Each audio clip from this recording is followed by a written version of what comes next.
my readings this week, I ran across the words, "A woman's strength isn't just about how much she can handle before she breaks. It's about how much she can handle after she's broken." Easter morning, depending upon if you read from the Gospel of John or Matthew, Mark, and Luke, begins either with 3 women or 1 woman going to the tomb.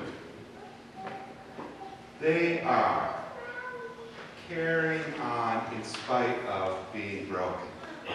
In spite of all that has happened, in spite of their hearts being torn apart, in spite of being exhausted, they still go to do what they can for Jesus' body, to honor him.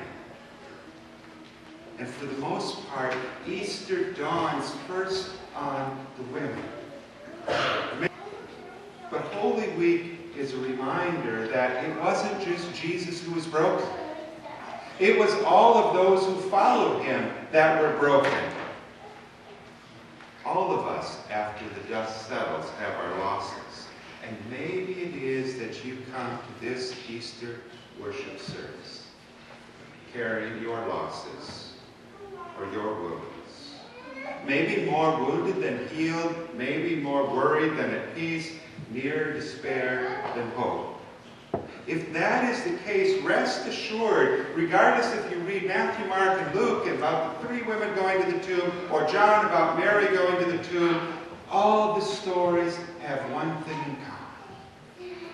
All the stories tell a story of hope meant to start our souls singing again. A story of healing, meant to heal us in a way that we cannot be broken anymore. First, I invite you, however, to a space. It's a space like Grace United Methodist Church, except it's more so. It is an even larger church. It is a church in the most traditional sense with these ranks of pipe organ pipes up front. And you'll see behind the altar, there is this space for a huge choir or even an orchestra. And there is one person, Glennon Doyle Melton, who says, "Here is my office. This is the place where I work," she says. "This is the place where I tell children about the love of God." Glennon is a mom, and she's a children's pastor. And one particular morning, as the children came into this large church looking around, there was one she'd not seen before. He was wearing a name tag. His name was Ryan. He had dark, deep eyes, aware eyes, it seemed. Eyes older than his handful of years, she thought. And Melton started sharing about God's love. And in the midst of it, there was a little pause as one of the kids nudged and tried to get her attention. This little boy named Ryan had a question. And his question was a beautiful question. More beautiful than the sanctuary itself. It was the question of questions, really. "Excuse me," he said. "Is God coming?" That is the question of questions in our lives. Is God coming? Is God going to be here among us? For those women marching toward the tomb 2,000 years ago, the question had been answered. Jesus had been crucified. God had not shown up in their midst and changed the reality.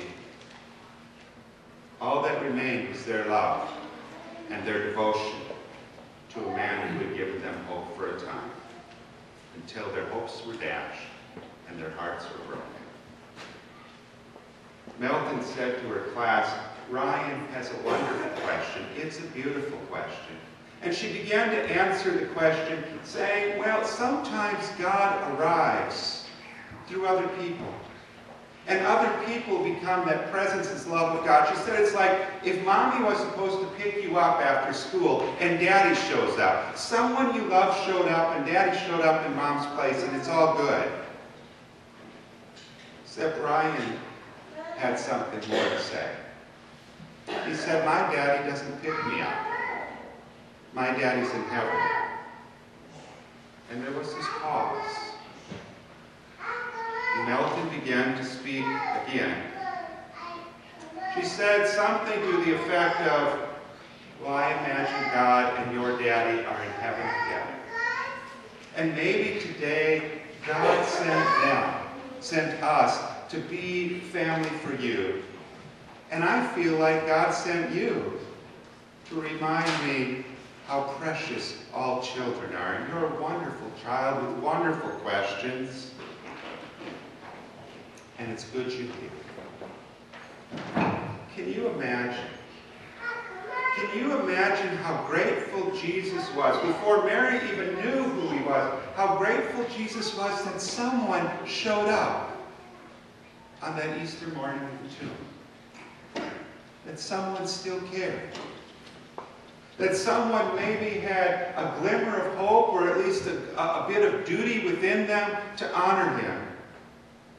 And Jesus looked at this beautiful woman with all the questions in her heart, who had just shown up because she loved him in a way like he loved her.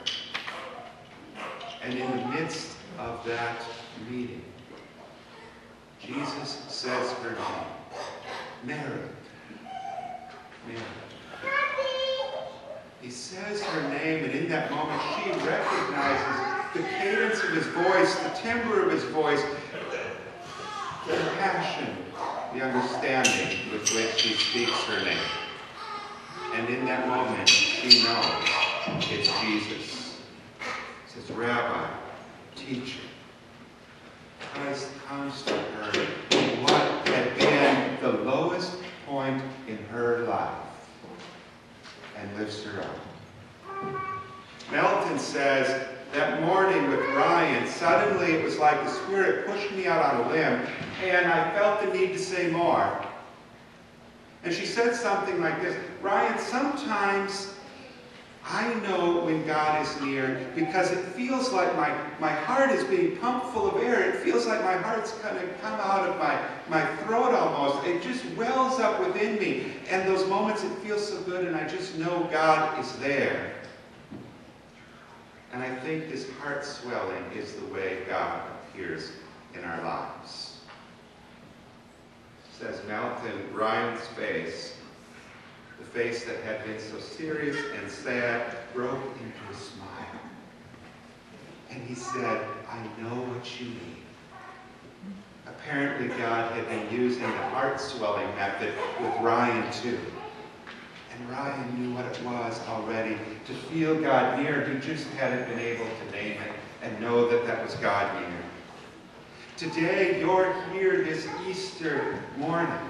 And my prayer for each of you is that somehow there will be some swelling within your heart. Something good. Some way that you'll know what Melton knew, what Ryan knew, what Mary knew. That God's near, and that God's love will carry us through, and that Jesus still lives today. That will transform every moment of your lives. For 2,000 years, this story has been told.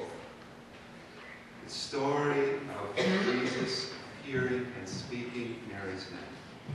And it has been the story that has brought hope and laughter and strength and healing. For 2,000 years, one by one, Christ has been calling people by name and changing their realities. Will you listen for Jesus to speak your name? Will you walk with those who are weary and still waiting to hear Jesus speak their names? Will you wait with them until Jesus speaks and that new beginning appears in their lives?